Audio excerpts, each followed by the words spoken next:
Hello viewers, আসসালামু আলাইকুম। সবাই কেমন আছেন? আজকে আমি রাতে বানাচ্ছি পালং শাকের স্যুপ। এইজন্য আমি ২ মুঠো পালং শাক নিয়েছি। পালং শাক আমি ভাপিয়ে নিয়েছি। ভাপিয়ে নিয়ে আমি এটা ব্লেন্ড করব। ব্লেন্ড করে আমি একটা বাটিতে এটা পিউরি করে রাখবো। পিউরি করে রাখার পর আমি আগে থেকে চুলায় বসিয়ে রেখেছি চিকেন স্টক আর বেশ কিছু চিকেন আগে থেকে সিদ্ধ করে রেখেছি এবং সেই পালং শাকের পিউরিটা আমি এই পানিতে ঢেলে দেবো।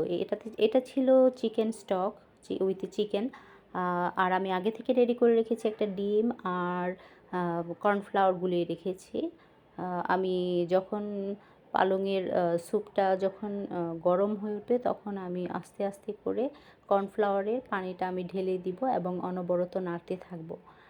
যখন নাড়তে নাড়তে এটা গরম হয়ে উঠবে এবং এটা ফুলে ফুলে ফেনা উঠে যাবে তখন আমি আস্তে আস্তে করে ডিমটা ঢেলে দিব।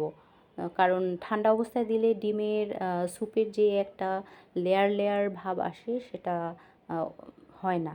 আমি আস্তে আস্তে ডিমটা ঢেলে দিব। ডিমটা ঢালতে হবে চারপাশ থেকে ঘুরিয়ে ঘুরিয়ে আর অনবরত নাড়তে হবে। তাহলে স্যুপের যেই রাইট যেই স্ট্রাকচারটা ওটা চলে আসে। তো যারা যারা স্যুপ বানান তারা এই বিষয়টা খুবই ভালো জানেন। আমি আপনাদেরকে দেখাচ্ছি কারণ আমি এভাবেই বাসায় স্যুপ তৈরি করি।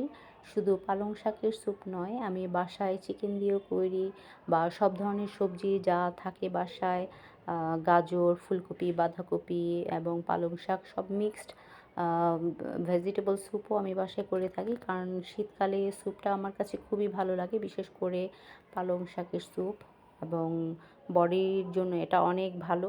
শরীরে এক্সট্রা এনার্জি বা ইনস্ট্যান্ট এনার্জি এটা যোগায়। আমাদের সবারই এটা খাওয়া উচিত। তো খেতে খুবই টেস্টি হয়েছে। আপনারা বাসায় সবাই ট্রাই করবেন। আর আমার এই পালং শাকের স্যুপটা যদি আপনাদের একটু ভালো লেগে থাকে আপনারা লাইক, কমেন্ট, শেয়ার করবেন। এই পর্যন্তই। আল্লাহ হাফেজ।